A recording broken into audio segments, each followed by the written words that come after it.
ஓம் சாந்தி sister. ஓம் சாந்தி. ஓம் சாந்திங் brother. குஷியா இருக்கீங்களா sister? நல்லா இருக்கும். நல்லா இருக்கேன் பிரதர். குஷியா இருக்கும். நீங்க எப்படி இருக்கீங்க? சூப்பரா இருக்கேன் சிஸ்டர். சரிங்க சிஸ்டர், இன்னைக்கு முரளி வாசிக்கலாமா? ஓகே சிஸ்டர், முரளி ஆரம்பிங்க. 28/6/2025 முரளி.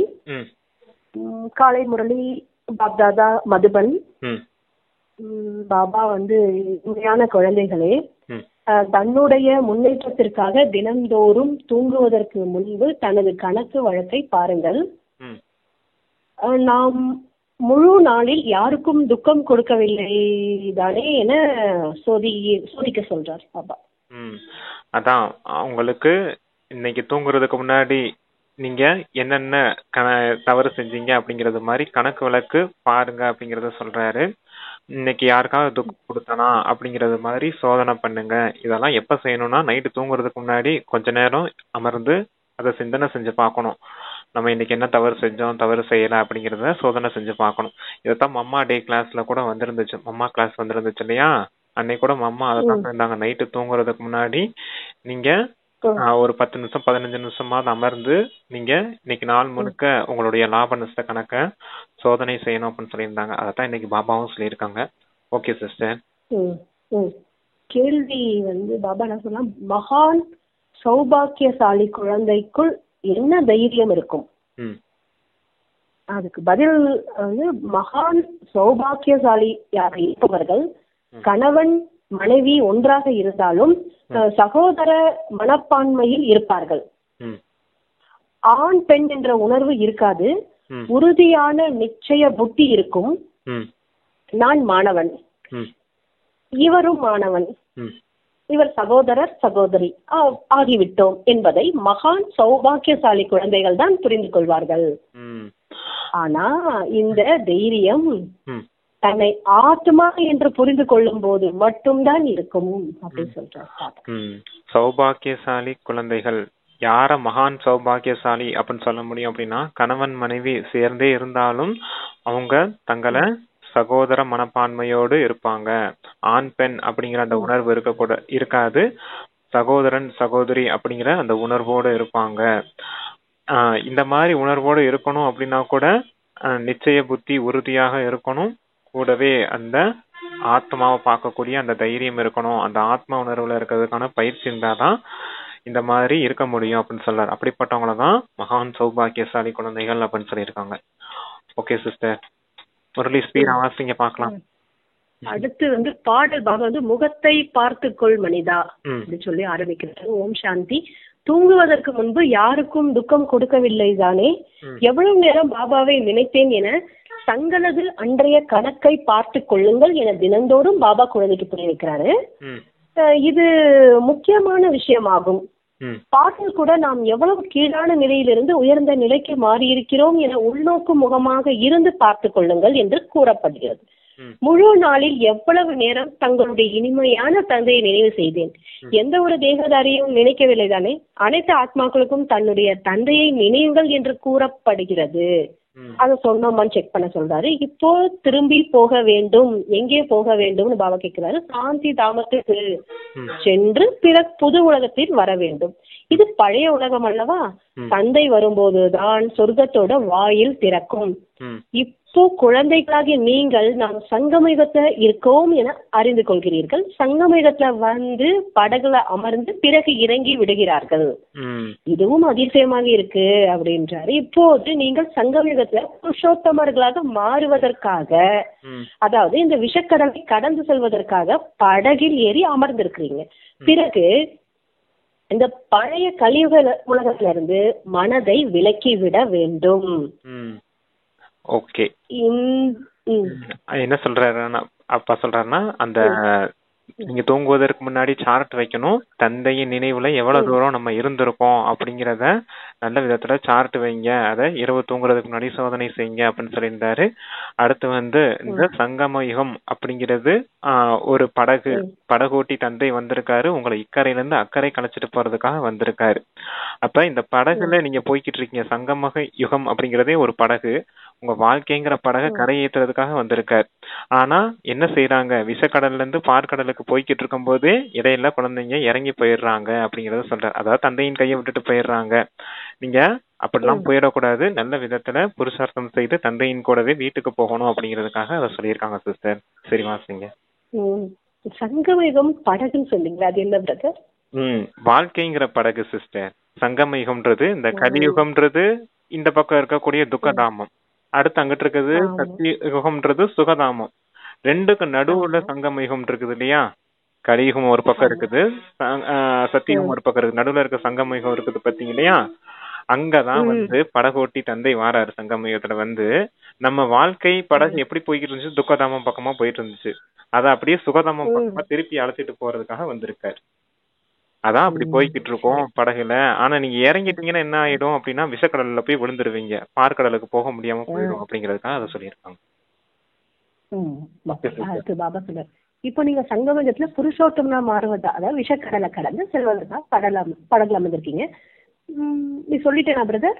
சொல்லிட்டீங்க சார். கரெக்ட் தான். பிறகு பழைய கலியுக உலகத்துல இருந்து மனசை விலக்கி விட வேண்டும். இந்த சரீரத்தின் மூலமா நடிக்க வேண்டும். இப்போ நாம் மிகவும் மகிழ்ச்சியோடு வீட்டுக்கு திரும்ப வேண்டும். மனிதர்கள் முக்திக்காக எவ்வளவு தலையை உடைத்துக் கொள்கிறார்கள். ஆனால் முக்தி ஜீவன் முக்தி என்பதன் பொருளை புரிந்து கொள்ளவே இல்லை. சாஸ்திரங்களின் வார்த்தைகளை கேட்டிருக்கிறார்கள். ஆனா அது என்ன, யார் கொடுத்தார், எப்போது கொடுத்தார் என்பது யாருக்கும் தெரியவே இல்லை. முக்தி ஜீவன் முக்தியின் சொத்தை அளிப்பதற்காகத்தான் பாபா வந்திருக்காரு என குழந்தைகள் அறிந்திருக்கிறீர்கள். அதுவும் ஒரு முறை அல்ல, பல முறை. நீங்க முக்தியில் இருந்து ஜீவன் முக்தி, பிறகு ஜீவன் பந்தனத்துல எண்ணிலடங்கா முறை வந்திருக்கீங்கன்றாரு. நாம் ஆத்மா, பாபா குழந்தையாக நமக்கு நிறைய படிப்புகளை கொடுக்கிறார் என இப்போ நீங்க புரிந்து கொண்டீர்கள்.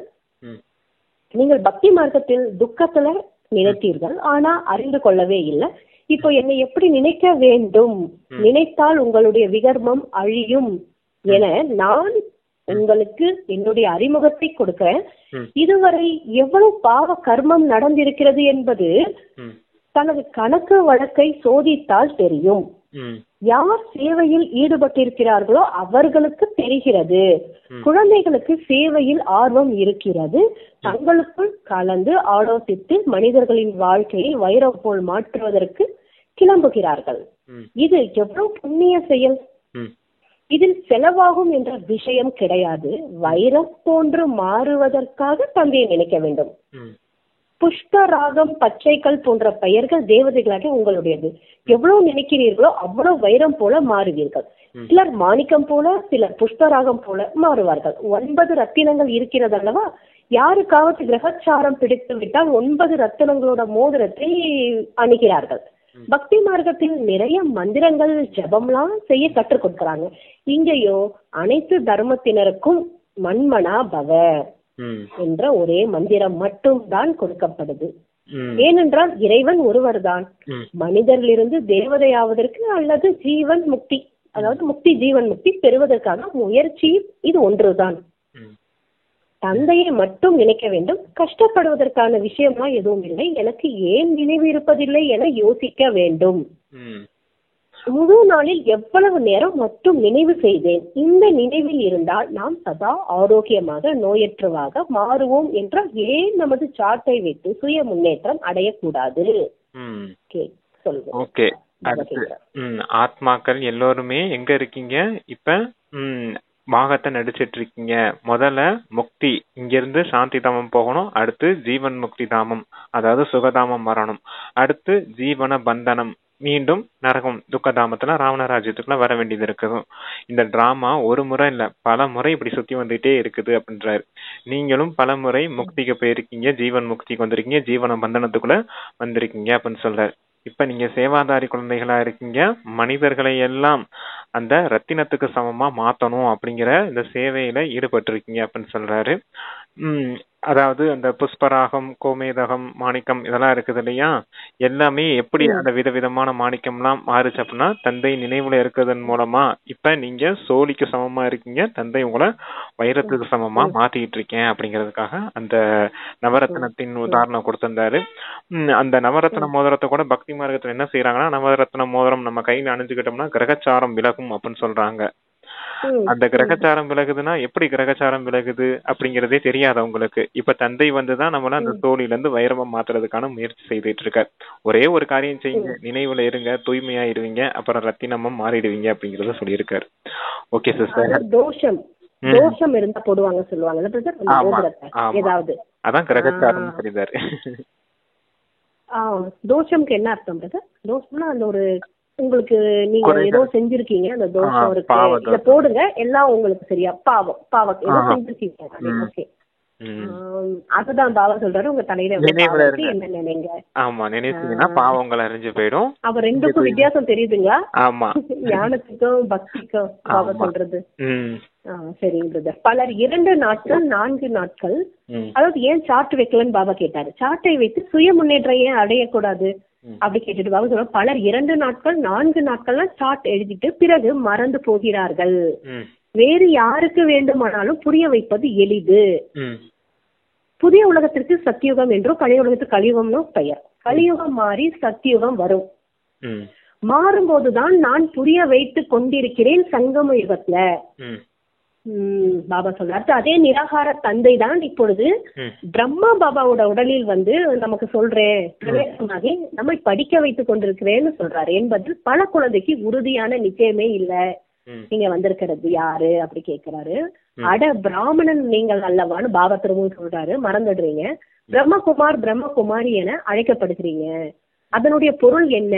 அங்கே என்ன சொத்து கிடைக்கும், ஏதாவது பிராப்தி கிடைக்கும் போதுதான் தத்தெடுக்கப்படுகிறார்கள். நீங்க பிரம்மாவோட குழந்தைகள் ஆயிட்டீங்க, பிரம்மகுமார் குமாரிகளா மாறி இருக்கீங்க. அப்ப பாபா கேக்குற, உண்மையில் மாறி இருக்கிறீங்களா அல்லது யாருக்காவது சந்தேகம் இருக்கா? மகான் சௌபாகியசாலி குழந்தைகள் கணவன் மனைவி ஒன்றாக இருந்தாலும் சகோதரன் சகோதரி என நினைப்பார்கள். கணவன் மனைவி என்ற உணர்வு இருக்காது. உறுதியான நிச்சய புத்தி இல்லை என்றால் கணவன் மனைவி என்ற பார்வை மாறுவதற்கே நிறைய நேரம் தேவைப்படுது. மகான் சௌபாகியசாலி குழந்தைகள் நானும் மாணவன், இவரும் மாணவன், சகோதரன் சகோதரி என ஆகிட்டோம் என உடனே புரிந்து கொள்கிறார்கள். தன்னை ஆத்மான்னு புரிந்து கொள்ளும் போதுதான் இந்த தைரியத்தை செயல்படுத்தவே முடியும். ஆத்மாக்கள் அனைவரும் சகோதரர்கள். பிறகு பிரம்மகுமார் குமாரிகளாக மாறுவதால் சகோதரன் சகோதரி ஆகிவிடுகிறார்கள். சிலர் பந்தனத்தில் இருந்து விடுபட்டவர்களாக இருக்கிறார்கள். இருப்பினும் எதிலாவது புத்தி செல்கிறது. அருணாதிஸ் நிலை அடைய நேரம் ஆகிறது.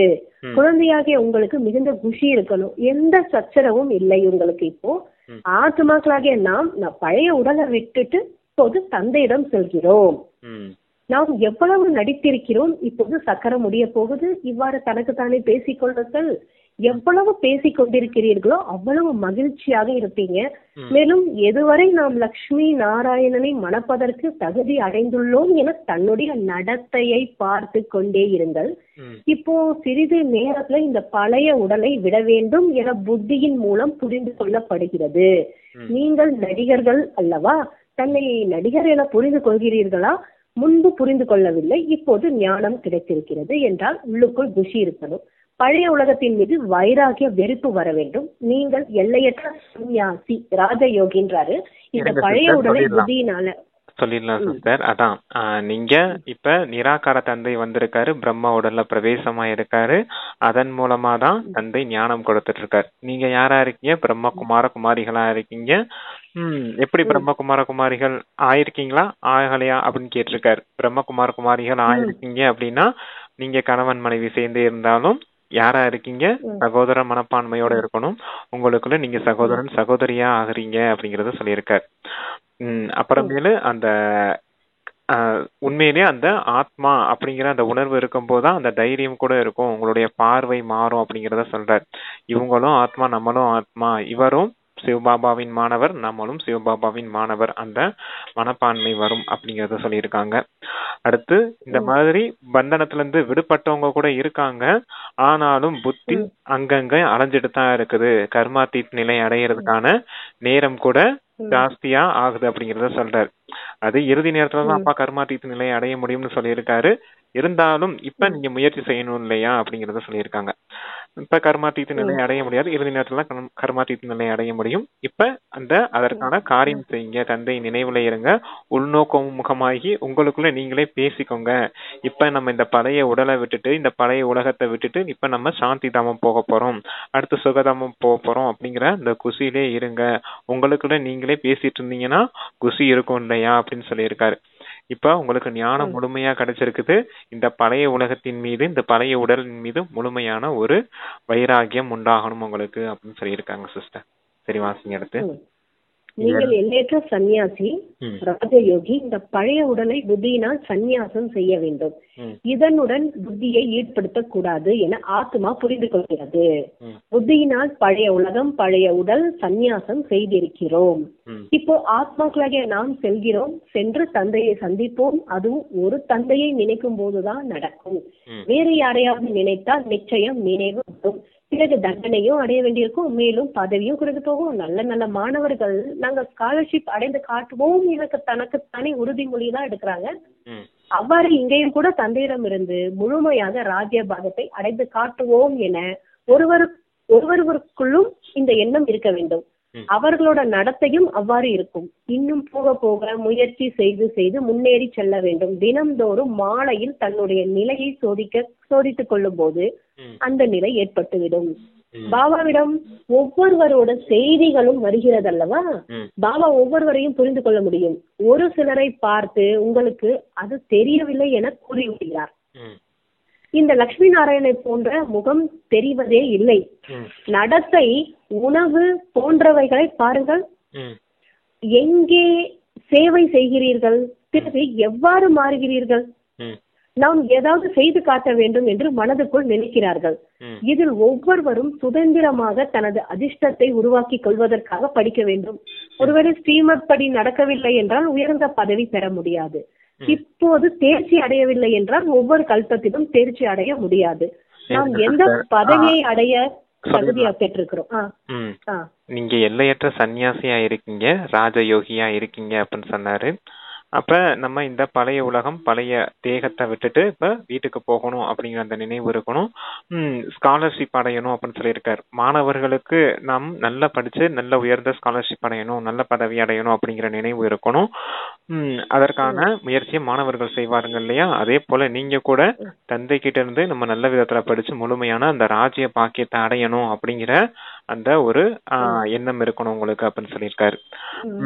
அதாவது இப்ப ஸ்ரீமத் படி நடக்கணும், ஸ்ரீமத் படி நடந்தாதான் உயர்ந்த பதவி அடைய முடியும். ஸ்ரீமத் படி நடக்கல அப்படின்னா உயர்ந்த பதவி அடைய முடியாது, இறுதி நேரத்துல பச்சாதாபப்பட வேண்டியது இருக்கும் அப்படின்றத சொல்லியிருக்காங்க. ஓகே சிஸ்டர், சரி வாஸ். இப்போது தேர்ச்சி அடையவில்லை என்றால் ஒவ்வொரு காலத்திலும் இதுதான் நடக்கும்ன்றாரு. நாம் எந்த பதவியை அடைய தகுதி பெற்றிருக்கிறோம் என்பது உங்களுக்கு காட்சிகள் கிடைக்கும். தங்களுடைய பதவியின் காட்சியும் கிடைக்கும். ஆரம்பத்துல காட்சிகள் கிடைத்தது, பிறகு வெளியில் கூறுவதற்கு பாபா தடை விதித்து விட்டார். கடைசியில நாம் அனைவரும் எப்படி மாறுவோம் என்பது தெரிய வரும். அப்போது ஒன்றுமே செய்யவே முடியாது. கல்பத்திற்கு இந்த நிலைதான் ஏற்படும். டபுள் கிரீடம் உடையவர்கள் டபுள் ராஜ்ய பாக்கியத்தை எடுக்கவே முடியாது. இப்பொழுது முயற்சி செய்வதற்கு நிறைய நேரம் இருக்கு. திரேதாவின் கடைசி வரை 16,108 மாலை உருவாக வேண்டும். இங்கே நரனிலிருந்து நாராயண் ஆவதற்காக முயற்சி செய்வதற்காக வந்துள்ளீர்கள். குறைந்த பதவியின் காட்சி கிடைக்கும் பொழுது அச்சமயம் வெறுப்பு ஏற்படும், தலைகுனிய வேண்டியும் வரும். நாம் ஒன்றுமே முயற்சி செய்யவில்லையே என்று பாபா சாட்டு வைங்க, இது செய்யுங்க என எவ்வளவு புரிய வச்சார். ஆகவேதான் பாபா எந்த குழந்தைகள் வந்தாலும் அனைவரோட நிழல் படங்களும் இருக்க வேண்டும் என கூறினார். குழுவாக சேர்ந்து போட்டோவாகவும் இருக்கலாம்.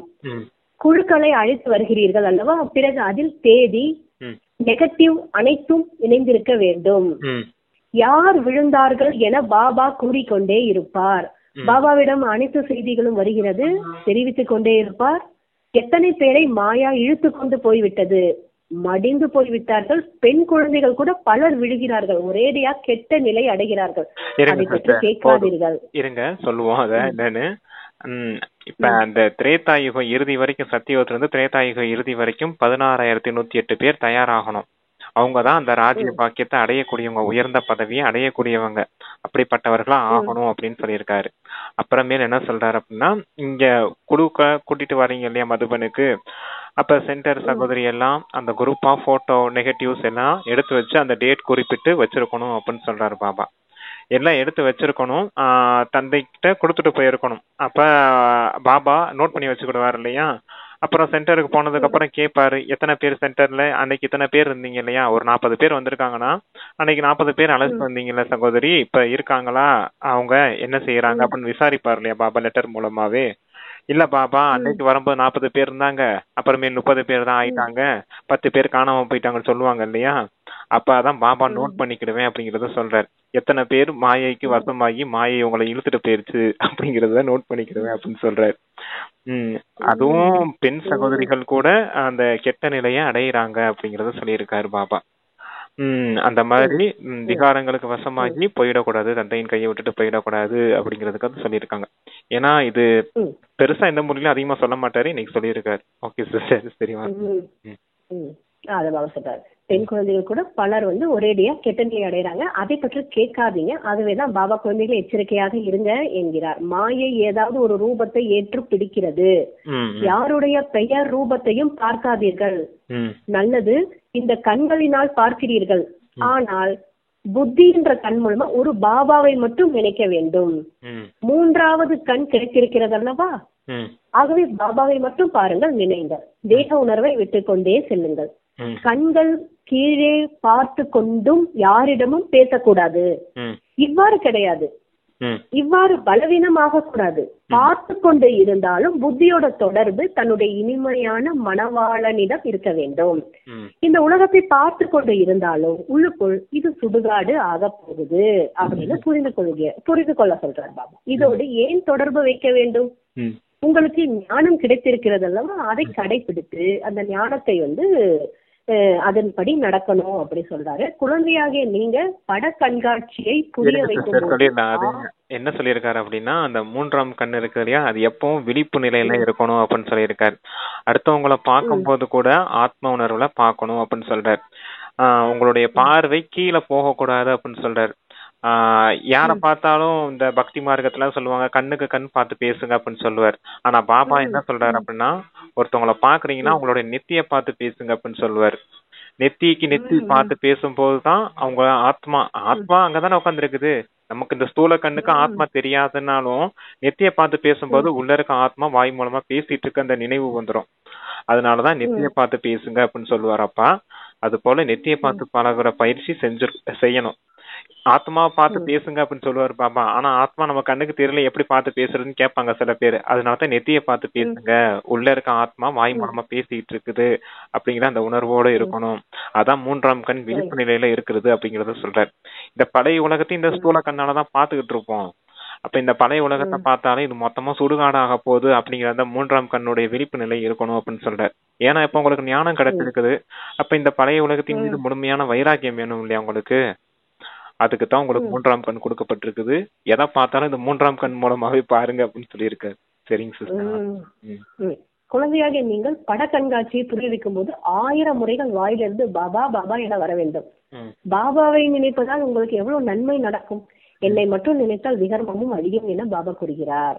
சிவபாபாவை நினைவு செய்தால் தமோ பிரதானத்திலிருந்து சதோ பிரதானமாக மாறிவிடுவீர்கள். என்னை நினையுங்கள் என பாபா மறுபடியும் கூறுகிறார். இதை மறக்காதீர்கள். பாபாவிடம் இருந்து மண்மனா பவா என்ற டைரக்ஷன் மந்திரம் இப்போது கிடைக்கிறது. இந்த பாபா என்ற வார்த்தையை நன்கு நினைத்து கொண்டே இருங்கள் என பாபா கூறுகிறார். முழு நாளும் பாபா பாபா என்று கூறிக்கொண்டே இருக்க வேண்டும். வேறு எந்த விஷயமும் இல்லை. நம்பர் 1 முக்கியமான விஷயம் இதுதான். முதலில் தந்தையை அறிந்து கொள்ளுங்கள். இதில் தான் நன்மை இருக்கிறது. இந்த 84 பிறவிகளோட சக்கரத்தையும் தெரிந்து கொள்வது மிகவும் எளிது. குழந்தைகளுக்கு பட கண்காட்சிகளில் புரிய வைப்பதற்கு நிறைய ஆர்வம் இருக்க வேண்டும். ஒருவேளை எங்காவது புரிய வைக்க முடியவில்லை என்றால் நாங்கள் எங்கள் சகோதரியை அழைக்கிறோம் என கூறலாம். ஏனென்றால் இதுவும் பள்ளிக்கூடம் அல்லவா, இதில் சிலர் குறைவாகவும் சிலர் அதிகமாகவும் படிக்கிறார்கள். இவ்வாறு கூறுவது தேக உணர்வு வரக்கூடாது. சொல்லிடலாம். என்ன சொல்றாருன்னா, அந்த பாபா பாபாங்கிற அந்த வார்த்தை கண்காட்சியில நீங்க புரிய வைக்கிறீங்க அப்படின்னும் போது உங்களுக்கு அந்த பாபா பாபாங்கிற வார்த்தையை 1000 முறை உங்க வாயில இருந்து வரணும். அந்த அளவுக்கு நீங்க உங்களுக்கு சொல்லி புரிய வைக்கணும் அப்படின்னு சொல்றாரு. எல்லாத்தையும் விட முக்கியமான விஷயம் இந்த பாபாங்கிற வார்த்தை தான். இந்த பாபாவை நினைவு ஆனா பிரதர் பாபா சொல்வாரு, நீங்க பாபா பாபான்னு வாயில சொல்ல வேண்டாம்னு. ஆனா இன்னைக்கு பாபா பாபா இல்ல, சேவையின் காரியத்துல வரும்போது சொல்லுங்கன்னு சொல்றாரு. பாபான்னு சொல்லல, தந்தை சிவன் நம்மளுடைய தந்தை. அவர் நினைத்தால் பாவக்கர்மம் அழியும் இல்லையா, நீங்க நினைச்ச பாவக்கர்மங்கள் அழியும் அப்படின்னு சொல்லி அவங்களுக்கு புரிய வைக்கணும் இல்லையா. அப்ப அதுக்காக அப்பா பாபா பாபான்னு சொல்லுங்க அப்படின்னு சொல்றாரு. அந்த பாபாங்கிற வார்த்தையும் அந்த நினைவும் உங்களுக்கும் இருக்கணும், அடுத்தவங்களுக்கும் புரிய வைக்கும் போதும் அதை சொல்லி புரிய வைக்கணும் அப்படின்றதுக்காக அதை சொல்லியிருக்காங்க. அடுத்து என்ன சிஸ்டர் சொன்னார் லாஸ்ட்? பாபா சொன்னாரு, நாங்க அதான் ஏதாவது தெரியலன்னா சகோதரி ஏதாவது கேட்டாங்கன்னா சகோதரி. அந்த 84 பிறவிகளின் சக்கரத்தை புரிய வைக்கிறது கூட ரொம்ப சுலபம் தான். புரிய வைக்கும் போது ஏதாவது நமக்கு புரியல, தடுமாற்றம் ஏற்படுது அப்படின்னா மூத்த சகோதரி இருப்பாங்க இல்லையா, அவங்கள கூப்பிட்டு நல்ல விதத்துல அவங்களுக்கு சொல்லி புரிய வைக்கணும். இதுல எந்த ஒரு தேக அபிமானமும் தேக உணர்வையும் காட்டக்கூடாது. நமக்கு ஒன்னும் தெரியாம இருக்குதே, நம்ம அவங்கள்ட்ட போய் சொல்லி அவங்கள கூட்டிட்டு நம்ம சேவை செய்யணுமா என்ன அப்படிங்கிற மாதிரி தேக அபிமானத்தை போயிடக்கூடாது. தெரியலன்னா அடுத்தவங்கள்ட்ட சொல்லி அவங்களுக்கு நல்ல விதத்துல வந்தவங்களுக்கு புரிய வைங்க அப்படிங்கறத சொல்லியிருக்காங்க. உங்களுக்கு தெரியாதாலும் தெரியலன்னு ஒத்துக்கோங்க, இதுல என்ன இருக்குது, எல்லாரும் மாணவர்கள் தானே. இன்னைக்கு குறைவா இருக்கும், குறைவா படிச்சிருப்போம், நாளைக்கு நல்ல விதத்துல படிச்சிருவோம் இல்லையா. அதனால இந்த மாதிரி தேக உணர்வு தேக அபிமானத்துல போயிடக்கூடாது அப்படின்றத சொல்லியிருக்கான். சரிங்க சிஸ்டர். பள்ளிக்கூடம் தானே படிக்கிறீங்கன்னு இப்ப நீங்க சொல்றீங்க பாபா சொன்னதை. இதுல சில குறைவாகவும் சில அதிகமா படிக்கிறாங்க. இவ்வாறு கூறுவது தேக உணர்வு வரக்கூடாது. இது சொல்லியாச்சு. பாபா எங்கே பெரிய சென்டர் இருக்கிறதோ அங்கே பட கண்காட்சிகள்லாம் வைக்கணும்ன்றாரு. ஒரு நிமிஷம், இவ்வாறு கூறுவது தேக உணர்வு வரக்கூடாது, அது வரைக்கும் சொல்லிட்டோம். எங்கே பெரிய சென்டர் இருக்குதோ அங்கே பட கண்காட்சிகள்லாம் வைக்க வேண்டும். சொர்க்கத்தோட நுழைவு வாயில் என்ற சித்திரங்களும் வைத்திருக்க வேண்டும். நாம் சொர்க்கத்தோட வாயிலை கதவை இப்போ திறந்து கொண்டிருக்கிறோம். இந்த போர் நடைபெறுவதற்கு முன்பாகவே உங்களோட ஆசையை அடையுங்கள். கோயில்களுக்கு தினந்தோறும் செல்வது போல நீங்கள் பாடசாலைக்கு செல்ல வேண்டும். சித்திரங்கள் வைத்திருப்பதால் புரிய வைப்பது எளிதாக இருக்கும். நாம் நமது பாடசாலையை எப்படி சித்திர கூடமாக மாற்றுவது என முயற்சி செய்யுங்க. ஆடம்பரமாக இருந்தால் மனிதர்கள் வருவார்கள். வைகுண்டத்துக்கு போவதற்கு வழி ஒரு நொடியில புரிந்து கொள்ளும் வழியாகும். சமூக பிரதானமானவர்கள் யாரும் வைகுண்டத்துக்கு போகவே முடியாது என பாபா கூறுகிறார். புது உலகத்திற்கு போவதற்கு சதோ பிரதானம் ஆக வேண்டும். இதில் எந்த சிறப்புமே இல்லை. எந்த கோயிலுக்கும் சர்ச்சுக்கும் போக வேண்டிய அவசியமும் இல்லை. நினைத்து நினைத்து தூய்மையாக்கி நேராக இனிமையான இல்லத்திற்கு செல்வீர்கள். நீங்கள் தூய்மையற்ற நிலையில் இருந்து தூய்மையாகி விடுவீர்கள் என நான் உங்களுக்கு உத்தரவாதம் அளிக்கிறேன். நாடக சக்கரத்தில் மிக பெரிய கேட் வைக்க வேண்டும். சொர்க்கத்தின் கேட் எவ்வாறு திறக்கிறது, எவ்வளவு தெளிவாக இருக்கிறது. நரகத்தோட கேட் மூட வேண்டும்.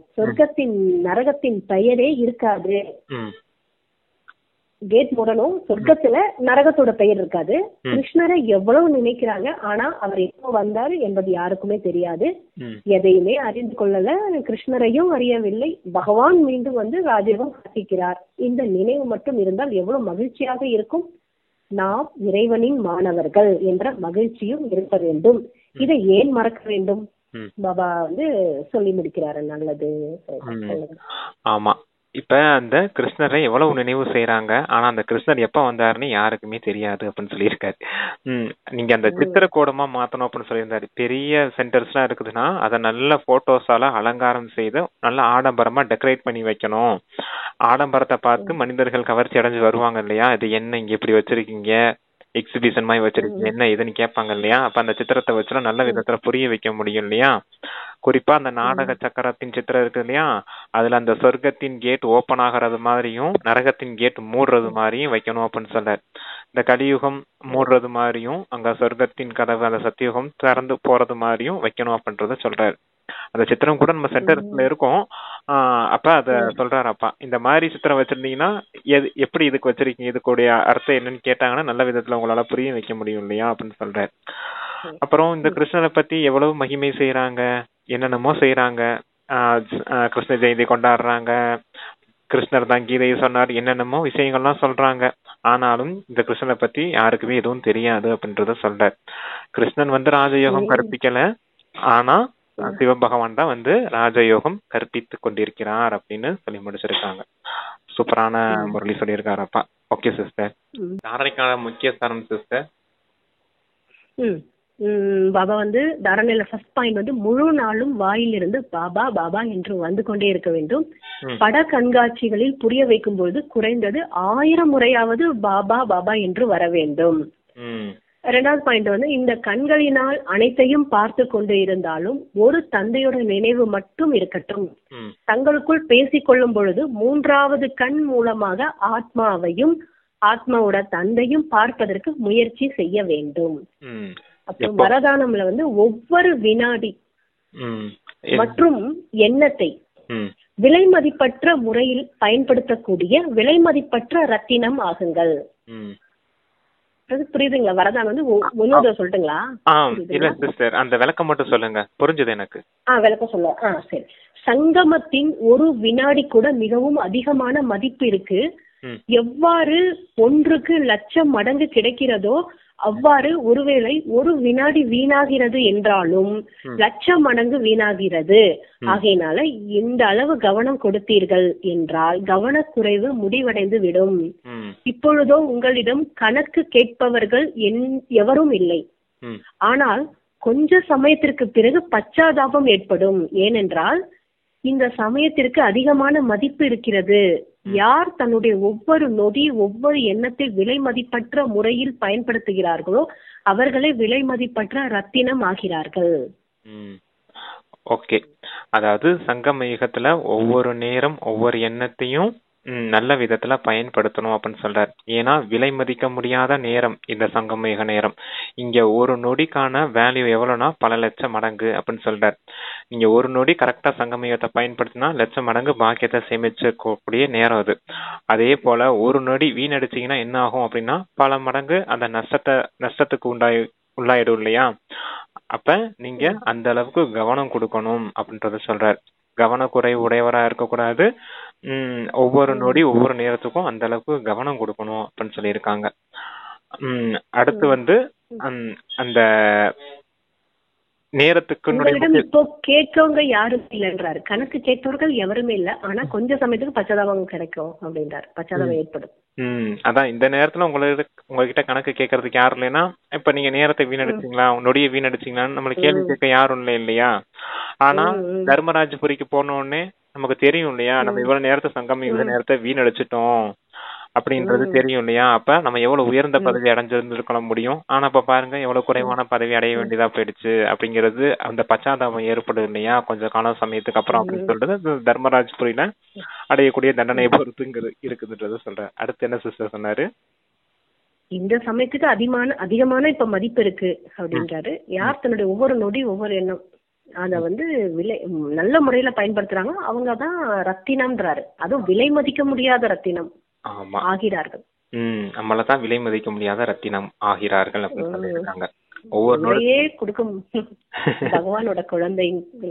ஆமா, வேல்யூபிளே கிடையாது, எல்லாம் ப்ரீசியஸ் டைமண்ட் சொல்லுவாங்களே, விலை மதிக்க முடியாத வைரங்கள் அப்படின்னு அது போல சொல்லியிருக்காரு. அந்த அளவுக்கு நீங்க கவனம் கொடுத்து உங்களுடைய நொடியும் நேரத்தையும் பயன்படுத்துங்க அப்படின்னு சொல்லியிருக்காங்க. Okay sister. அப்படி யாராலையும் விலை கொடுத்து வாங்க முடியாது நம்மள, அப்படி சொல்லலாமா? அவ்வளவு உயர்ந்தவர்கள், அவ்வளவு, அதாவது அவங்க கிட்ட அவ்வளவு காசே கிடையாது சொல்லிடலாம். பிரதர் அவ்வளவு பாபா சொல்றாரு, எங்களால வாங்க முடியாது, அவ்வளவு விலை மதிக்க முடியாதவர்கள் நம்ம பாபாவோட குழந்தைங்க. அதான் பகவான் குழந்தை. ஸ்லோகன் யார் எப்பொழுதும் யோக யுக்தாக இருக்கிறார்களோ அவர்கள் சக யோகத்தினுடைய அனுபவம் செய்து வெற்றியாளர் ஆகிவிடுகிறார்கள். யோக யுக்த் அப்படின்னா என்னன்னு தெரிஞ்சுக்கணும். ஃபர்ஸ்ட் யோகத்தின் யுக்தமா இருக்கக்கூடியவர்கள், நான் ஆத்மா, என்னுடையவர் பரமாத்மா அப்படிங்கிற அந்த நினைவு, அதுலயே மூழ்கி இருக்கக்கூடியவங்க, இவங்களுக்கு தந்தையின் சகயோகம் எப்பவும் கிடைச்சிக்கிட்டே இருக்கும் அப்படின்னு சொல்றார். யோக யுக்தா இருக்கக்கூடியவங்களுக்கு தந்தையின் சகயோகம் கிடைச்சுக்கிட்டே இருக்கும், தந்தையின் உதவி, தந்தையின் ஒத்துழைப்பு கிடைச்சுக்கிட்டே இருக்கும். இந்த நேரத்தை இந்த காரியம் செய் அப்படின்னு அப்பா புத்தியில டச் பண்ணிக்கிட்டே இருப்பாரு. அவர் டைரக்ஷன் படி நம்ம நடந்துகிட்டே இருந்தோம் அப்படின்னா கண்டிப்பா வெற்றியாளர் ஆயிடுவோம் இல்லையா? அதுதான் சொல்லியிருக்காங்க அப்பா புத்தகங்கள்ல. அதான் பாபா சொல்றாரு. ஓகே பிரதர், இந்த அவ்யக்த சமிக்கை அது சொல்லிடலாமா? சொல்லிடுங்க. ஆத்மா என்ற வார்த்தை நினைவில் வந்ததுமே ஆன்மீக தன்மையின் கூடவே சுப பாவனையும் வந்து விடுகிறது, தூய்மையான பார்வை ஏற்பட்டு விடுகிறது. யாராவது நிந்தனை செய்து கொண்டிருந்தாலும் இந்த ஆத்மா தமோ குணமான பாகத்தை நடித்துக் கொண்டிருக்கிறது என்ற நினைவு இருந்தது என்றால் அவர்களை வெறுக்க மாட்டீர்கள், அவர்களுக்காகவும் சுப பாவனை வந்து கொண்டே இருக்கும். நான் ஆத்மா அப்படிங்கிற அந்த உணர்வுல இருக்கக்கூடியவங்களுக்கு எப்பவுமே அந்த ஆன்மீக தன்மையும் இருக்கும், கூடவே அந்த சுப பாவனையும் இருக்கும். அந்த பார்வை கூட ஆத்மாவை பார்க்கக்கூடிய பார்வை, அந்த ஆத்மீக திருஷ்டி இருக்கும் அப்படின்னு சொல்லியிருக்காரு. தூய்மையான பார்வை இருக்கும். யாராவது நிந்தனை செய்தா கூட அவங்க மீது கூட எப்படிப்பட்ட பார்வை இருக்கும் அப்படின்னா, இவங்க ஆத்மா அந்த அந்த பழைய சம்ஸ்காரத்துக்கு வசமா இருக்காங்க அப்படிங்கிற அந்த புரிதல் இருக்கும். இவங்க தமோ குணமான பார்ட் நடிக்கிறதுக்கான சமயம் இந்த நேரம் அவங்களுக்கு அதை நடிச்சிட்டு இருக்காங்க அப்படிங்கிற அந்த உணர்வு உங்களுக்கு இருக்கும். அதனால உங்களுக்கு ஆட்டோமேட்டிக்கா அவங்களும் நன்மை அடையட்டும் அப்படிங்கிற சுபபாவனை ஏற்பட்டுக்கிட்டே இருக்கும் அப்படின்னு சொல்லியிருக்காங்க. எல்லாமே நீங்க உள்நோக்கு முகத்துல இருந்தீங்க அப்படின்னா, அந்த ஆத்மாவை பார்க்கக்கூடிய பார்வை இருந்துச்சுன்னா, நான் ஆத்மாங்கிற உணர்வு இருந்துச்சுன்னா, ஆத்மாபிமானி, ஆத்ம உணர்வு, அந்த உள்நோக்கு முகம் எல்லாம் இருந்துச்சு அப்படின்னா இந்த மாதிரி நிலை உங்களுக்கு ஏற்படும் அப்படின்னு சொல்ற. அடுத்தவங்களை பார்க்கும் போதெல்லாம் யாராவது நிந்தனை செய்தாங்கன்னா அவங்க தமோ குணமான பார்ட் நடிக்க வேண்டிய சமயம் இது, அதனால நடிச்சிட்டு இருக்குது அந்த ஆத்மா அப்படிங்கிற அந்த உணர்வு மட்டும் இருக்கணும். ஆனா உங்களுக்குள்ள அந்த மாதிரி பாதிப்பு ஏற்படாம இருக்கணும் அப்படின்னா நீங்க சுபபாவனை ஆட்டோமேட்டிக்கா உங்ககிட்ட இருந்து வந்துகிட்டே இருக்கணும் அப்படின்னு சொல்றாரு. நீங்க புரிதல் வச்சுக்கிட்டீங்கன்னா, அந்த அவங்க தமோ குணமான பார்ட் நடிக்கிறாங்க அப்படிங்கிற அந்த புரிதல் உங்களுக்கு இருந்துச்சுன்னா உங்ககிட்ட இருந்து ஆட்டோமேட்டிக்காவே சுபபாவனை வரும் அப்படின்னு சொல்றாரு. அவங்க வெறுக்க மாட்டீங்கன்றாரு. ஆமா, வெறுக்க மாட்டேன். ஏன்னா அவங்க பார்ட் அவங்க கரெக்டா நடிச்சுட்டு தானே இருக்காங்க. அவங்க பார்ட் அவங்க நடிக்கிறாங்க, நடிச்சுதான் ஆகணும். நம்ம பார்ட் என்னன்றது அந்த இடத்துல நம்ம பாபா சொல்றாரு, ஆத்மான்ற பார்ட் நடிக்க. ஏன்னா இப்ப நம்ம எல்லாத்தையுமே விட்டுட்டோம்ல பிரதர், மொத்தமா பழைய உலகம் பழைய எல்லாத்தையுமே விட்டுட்டு இப்ப பாபாவோட குழந்தையா இருக்கும்போது இத இன்னும் ஒண்ணுன்னா நம்ம இங்க இருந்து பாக்குறோம். இதான் ஒண்ணு, நம்ம முழுமையா இறந்து போய் மறந்து போகல. இந்த உடம்புலயே திரும்ப பாபா நம்மளை கொடுத்து கணக்கு வழக்கம் முடிச்சுட்டு வாங்க அப்படின்றாரு. ஆனா ஆத்மாவா இருங்க, அப்பா பரமாத்மா கூடவே இருங்கன்றாரு. மொத்த வாணி இவ்வளவுதான் brother. Super sister. Okay, thank you sister. நன்றி. ஓம் சாந்தி. Thank you brother. ஓம் சாந்தி.